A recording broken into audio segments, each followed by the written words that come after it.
പറമ്പിൽ ചെടിക്കമ്പുകൾ നടാൻ കൊണ്ടുപോയിട്ട് തിരിച്ചു കൊണ്ടുവന്നിട്ട് തൽക്കാലം വെള്ളത്തിൽ മുക്കി വെച്ചത് കഴിഞ്ഞ ദിവസം പോസ്റ്റ് ചെയ്തിരുന്നല്ലോ.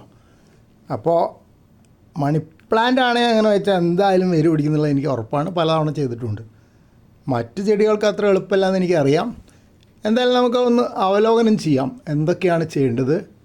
ചെടികളുടെ തണ്ട് മുറിച്ച് നട്ട് വേര് പിടിപ്പിക്കാൻ ശ്രമിക്കുമ്പോൾ ഉണങ്ങിപ്പോകാതിരിക്കാനും ശ്രദ്ധിക്കേണ്ട പ്രത്യേക കാര്യങ്ങൾ എന്തൊക്കെയാണെന്ന് നോക്കാം.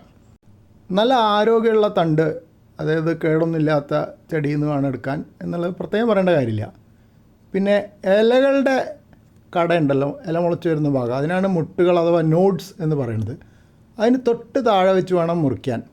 അവിടെ നിന്നാണ് പുതിയ വേരുകൾ വരുന്നത്.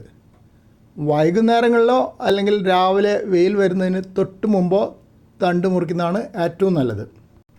പിന്നെ നടാനൊരുങ്ങുമ്പോൾ ഇലകൾ കുറയ്ക്കുക. തണ്ടിൻ്റെ താഴെ ഭാഗത്തെ ഇലകൾ പൂർണ്ണമായും നീക്കം ചെയ്യുക. അവിടെ മണ്ണിനടി പോകുന്ന ഭാഗമാണല്ലോ.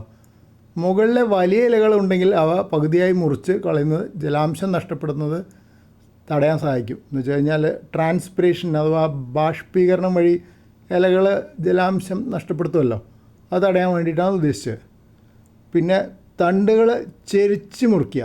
തണ്ടിൻ്റെ അടിഭാഗം 45 ഡിഗ്രി ചെരിവിൽ മുറിക്കുന്നത് കൂടുതൽ വിസ്തീർണത്തിൽ വേരുകൾ വരാൻ സഹായിക്കും. ഈ തണ്ടിൽ ഞാൻ ചെരിച്ച് മുറിച്ചിട്ടുണ്ട്, പക്ഷേ ഇലകൾ കുറച്ച് അധികം നീക്കം ചെയ്തിട്ടുണ്ട്. സാധാരണ ഞാനെപ്പോഴും കുറേ ഇലകൾ ഒഴിവാക്കിയിട്ട് മുകളിലുള്ള കുറച്ച് ഇല മാത്രമേ നിർത്താറുള്ളൂ. അതായത് പലപ്പോഴും നടുമ്പോൾ ഒരു നേരമൊക്കെ അല്ലേ വെള്ളം നനയ്ക്കാറുള്ളൂ. അപ്പോൾ അതുകൊണ്ട് ഉണങ്ങിപ്പോകാൻ സാധ്യത കൂടുതലാണെന്ന് വിചാരിച്ച് കൂടുതൽ ഇലകൾ നീക്കം ചെയ്തിട്ടുണ്ട്. വേഗത്തിൽ വേര് വരാൻ ചില പ്രകൃതിദത്തമായ മാർഗ്ഗങ്ങളുണ്ടെന്ന് പറയുന്നു. ഒന്ന് കറ്റാർവാഴ ജെല്ല് അഥവാ അലോവേറ.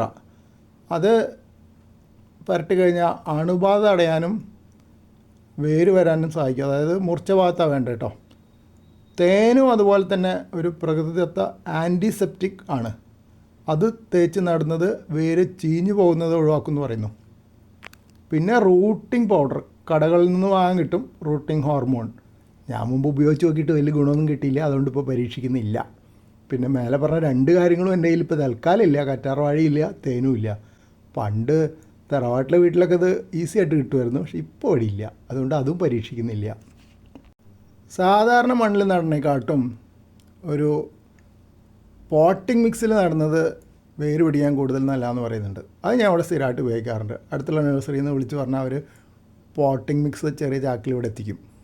അപ്പോൾ അതിലെന്തൊക്കെയാണ് ഉണ്ടാവാറെന്ന് നോക്കാം. ഒരു തരത്തിലുള്ളതിൽ ആറ്റുമണൽ, അതായത് പൂഴി,